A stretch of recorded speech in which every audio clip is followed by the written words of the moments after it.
Let's go. So ngayon po, papunta tayo sa Fascio Manila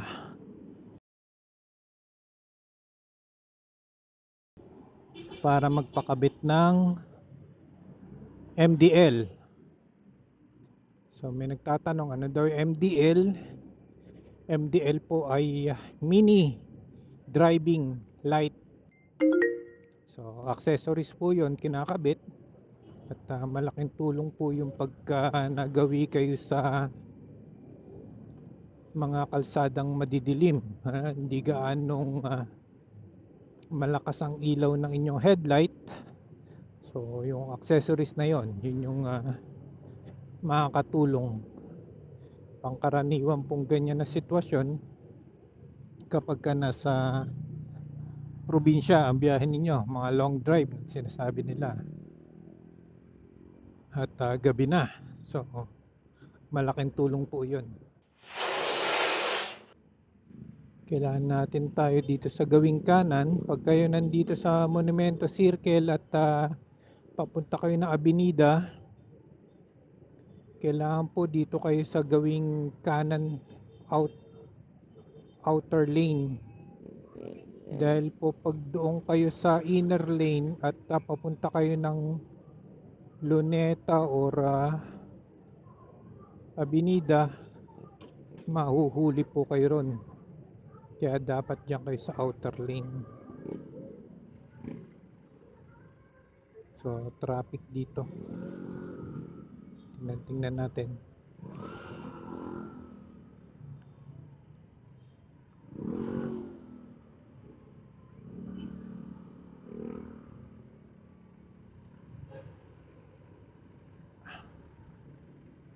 Ayun, may Victory Liner na paparada, kaya siguro matraffic naman talaga itong lugar na itong monumento na to. Dahil babaan ng mga sasakyan, mga pasahero, babaan ng pasahero, LRT, and then sa jeep din, plus yung mga papunta sa mall. So halo-halo na. Yan, mga ganyan na kalsada. Patsi-patsi. Mararamdaman nyo yan pagka hindi pa na fine tune ang inyong suspension. Kaya tayo pupunta kay Fascio Manila para mabawas-bawasan naman yung pagalog.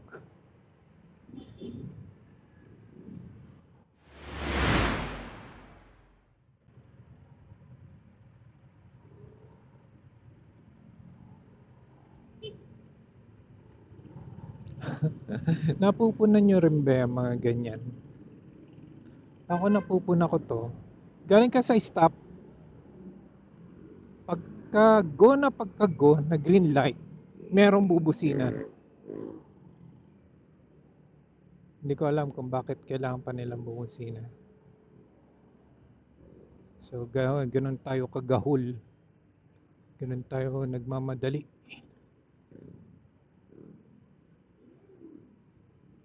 Kung tutuusin, hindi naman kagad makakausad yung mga yan kaka-green lang port, busina.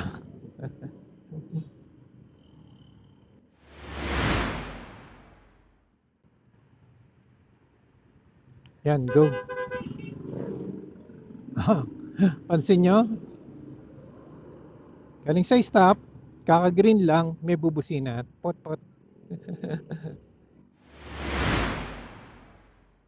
Pagka ordinary days, nako, grabe po ang traffic sa lugar na to. Pero sa ngayon, luwag. Kita natin yung sunod na stoplight sa luwag.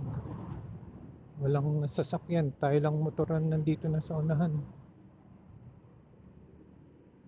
Actually, pwede na nga natin, okay, ayaw. Si Foodpanda raw mauna. Okay lang. Go ahead at may deliver ka.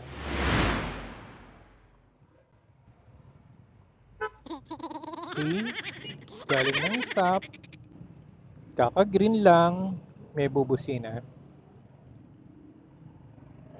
Pero tiyak ko sa inyo, hindi ako yung binubusinahan. Hindi naman ako yun.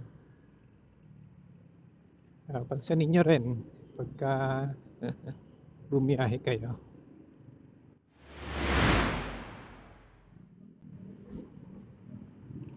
Walang bumusina ngayon ha. Ayos. Ayun. Eto na nga. Paseo, Manila.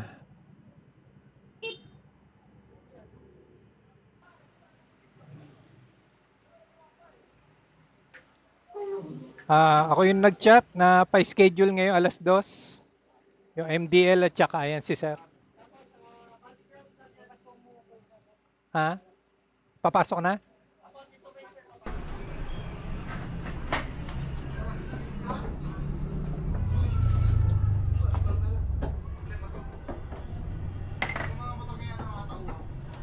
So, dito na tayo sa Dohan, Manila. Ay, Passion, Manila. Passion, Manila pala. Ano ba yung Dohan, Manila? Saan ko ba nababasa yun? Surname ko po yun. Okay.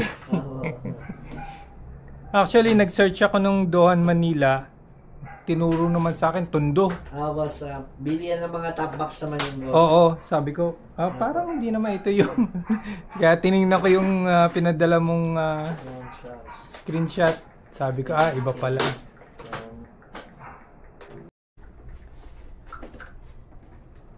Nakakakaba palang panoorin buksan ito. Boss, yan. Lalo pag hinatak yan, tutulog-tulog.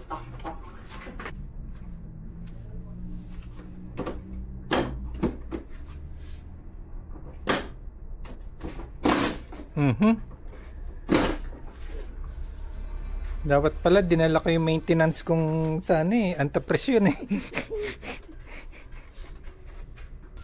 Wala pang budget para sa busina. Mas priority yung suspension tsaka yung ilaw.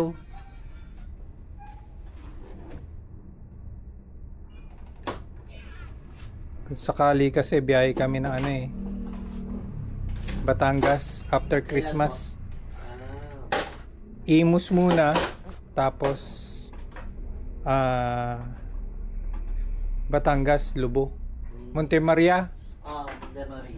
Tapos diretso ng Lubo, Batangas. Hanggang ano oras bukas yung shop mo, sir? 6 po. Abot pa. Pagod na.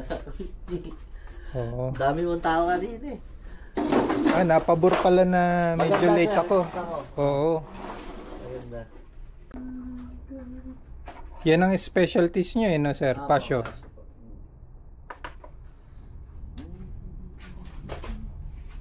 Tsaka ang habol ko, isa lang kako ito, specialty niya talaga to. Tsaka isa lang ang gagalawin. Yung fork sa inyo na, yung ilaw sa inyo na. Yung iba kasi ilaw lang ang gagawin. May mga ganun siya po. Yung iba naman, yung fork lang ang gagalawin. Kaya kami sir, hanggang ngayon, nagtatry pa din lagi ng best namin na ma-improve. Oo.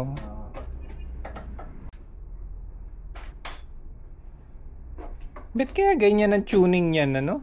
Ito kasi sir is tawag dito. Ang engineer ko siyempre ang disenyo nito, hindi naman specific sa isang country lang. Kumbaga, kung sa Japan yung pinaka-pattern nila. O pinaka-layout ng design nila. So, yung performance niya pang Japan. Opo, wala man lubak doon Di ba? Yun sila nag-design. Pag nilipat nila sa Vietnam, sa Indonesia, sa Thailand, syempre iba-iba po tayo ng mga road condition, di ba? So, ganun po nangyayari. Tapos, doon kasi pagka maganda kalsada, kahit ang viscosity ng oil mo, sakto lang.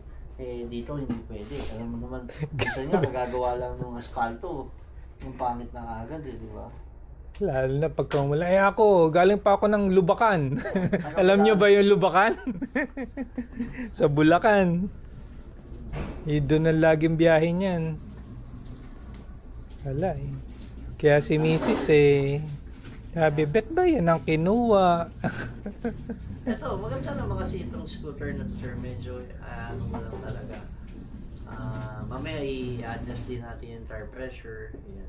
Kasi Oo. malaking bagay din. Kasi kung bakit po ito matagtag, unang-una po, pangit ang kalsada sa Pilipinas. Pangalawa, yung diameter po ng gulong maliit. So, ibig sabihin, yung maliit na portion ng lubak, pag dumaan siya, malaki impact sa Oo. kanya.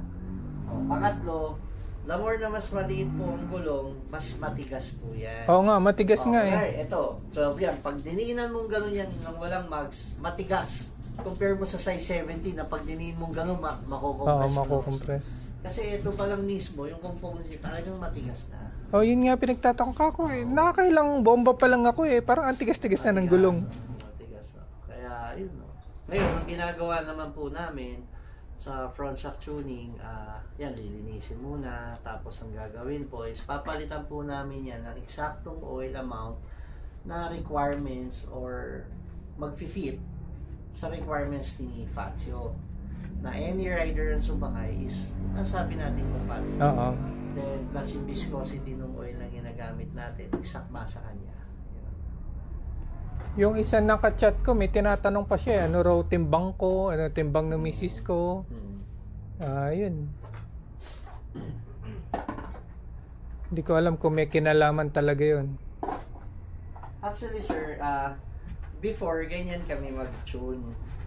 Pero, minsan, hindi kasi natin na-realize. Everyday, iba ang timbang natin. Bakit nagbabago? Iba yung dala mo, papasok sa work, iba damit mo, diba? So, ibig sabihin, pagka iba ang suot mo, iba ang angkas mo, iba ang dala-dala mo, pinamili ka, hindi nakatono sa'yo. So, that's why kami, kung ano yung kahit anong sumakay dyan, kahit overweight, is talagang masabi na. Pagka bumili ka ng ibang brand new, wala ka namang gagalawin. Pagka nasira na, dun na lang. Eto, pagkabili mo eh. Madami, boss. Wala, Ilaw, talagang, kusina, tsaka suspension. Then, suspension talaga, number one. Gulong, pwede din dahil medyo may kadulasan ng gulong. So, ayan na si Goku.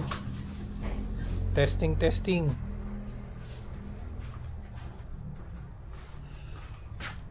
Late lang eh. No? Ilang watts yan, sir? 30-30, sir. Bali 60. Okay.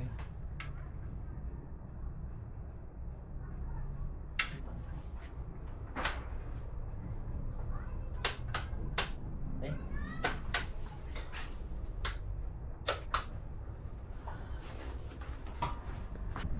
So, yan po. Patay yung makina natin. Walang headlight. On. Start. So, yan po yung naka low na headlight ng fast show.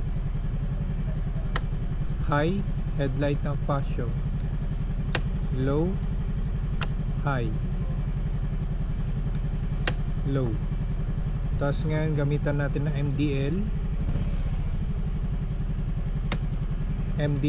low,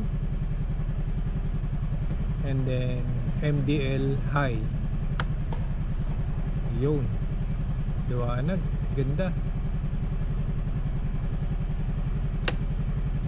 MDL low, MDL high. Mini driving light ang ibig sabihin po nung MDL. Low, then patayin natin yung MDL. Yan po yung ilaw na fascio headlight. Low and then high. So ganyan po siya kaliwanag. So try natin umikot ng naka MDL na high. Yan. So tingnan natin. Ikot po tayo.